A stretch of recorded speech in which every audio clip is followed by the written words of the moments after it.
Hello, you're on time for New Vision TV News. I am Ruth Naseje. Although the 1.5 million Ugandans in the diaspora are already accredited for contributing a big chunk of the country's foreign exchange, New Vision TV finds out how much they can contribute to the country's development.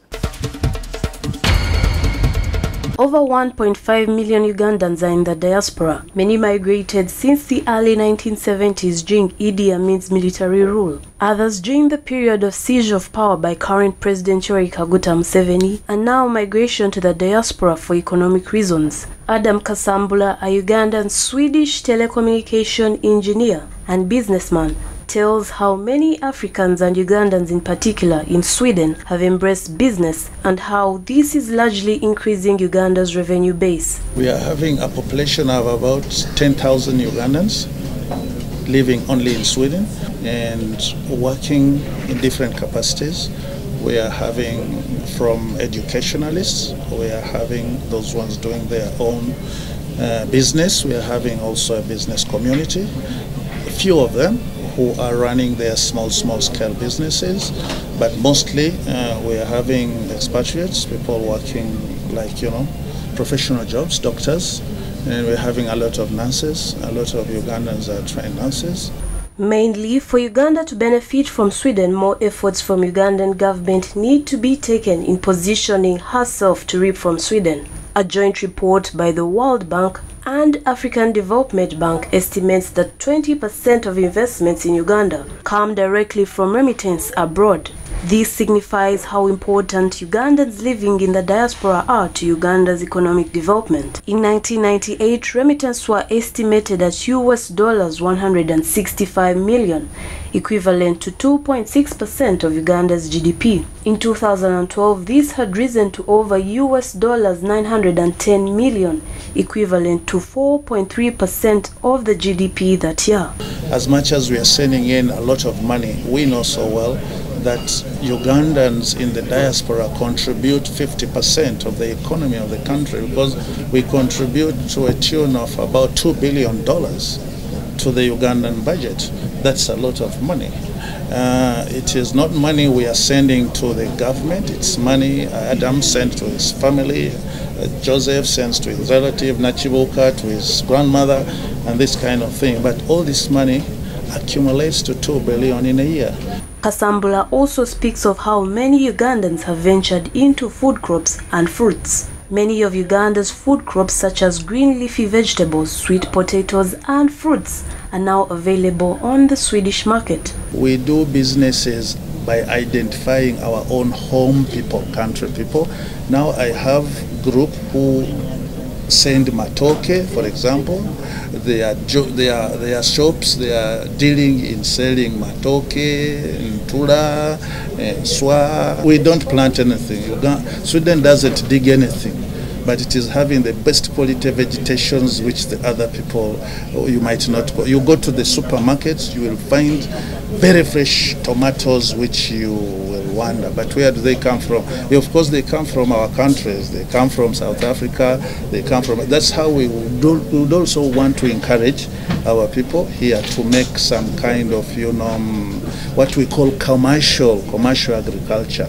But life is not without challenges wherever one may be, and Kasambula tells of the hardships settling into the diaspora.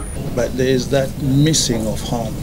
People miss home, people miss good sweet home, people miss home, come and meet families, relatives, friends, good weather and good everything.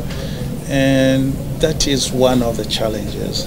And the other challenge is like there are other countries which are language oriented, like the Scandinavian countries. It is a challenge if you don't know the language.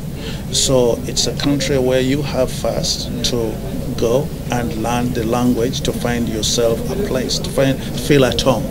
During the recently concluded Ugandan North American Association Convention that was held on Friday, 1st September in Miami, Florida, Uganda's Speaker of Parliament Rebecca Kadaga called upon Ugandans living in the diaspora to send more donation in form of medical and school supplies back home without fear of being taxed. The diaspora plays a major contribution, and it is now being largely recognized in economic development. Keep with us on New Vision TV for more stories of what's happening in the diaspora. We could just be at your end of your world. And in our sports news, the Uganda Cranes will miss the services of their two key players for the 2018 FIFA World Cup qualifiers against Ghana next month. Midfielder Khalid Awucho and defender Murshid Juko will not feature for the Cranes against the Black Stars of Ghana on October 7th at Nambole National Stadium due to suspension. The duo accumulated yellow cards during Cranes' 1-0 defeat to Egypt on Tuesday at Arab El Bonk Stadium in Alexandria City.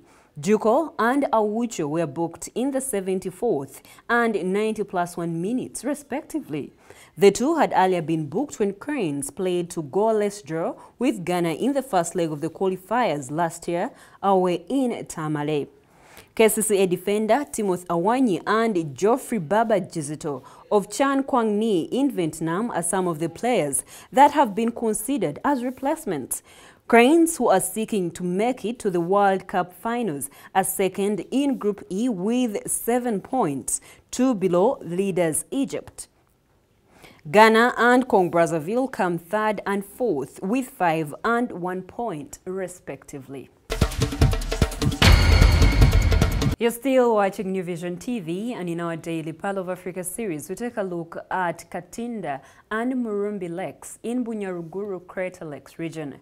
Bunyaruguru Crater Lakes region is home to 52 crater lakes.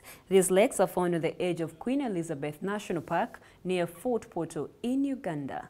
Let's take a look. The Bunyaruguru Crater Lakes were formed due to volcanicity. The most popular lakes are Kamweru and Chema Lakes, which are separated by a thin road. Most people refer to them as twin lakes. But for lakes Katinda and Murambi, they are separated by a piece of land without a road on it.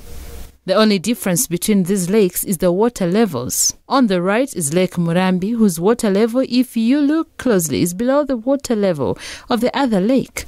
This lake is Katinda. These can also be called twin lakes. On the hill which borders the two lakes, agriculture is the most economic activity. There are plantations of matoke and more cash crops grown. Activities to experience while in Bunyaruguru area is swimming, fishing and hiking. The fresh air while in this area is very conducive. For more Pearl of Africa stories, visit www.newvision.co.ug.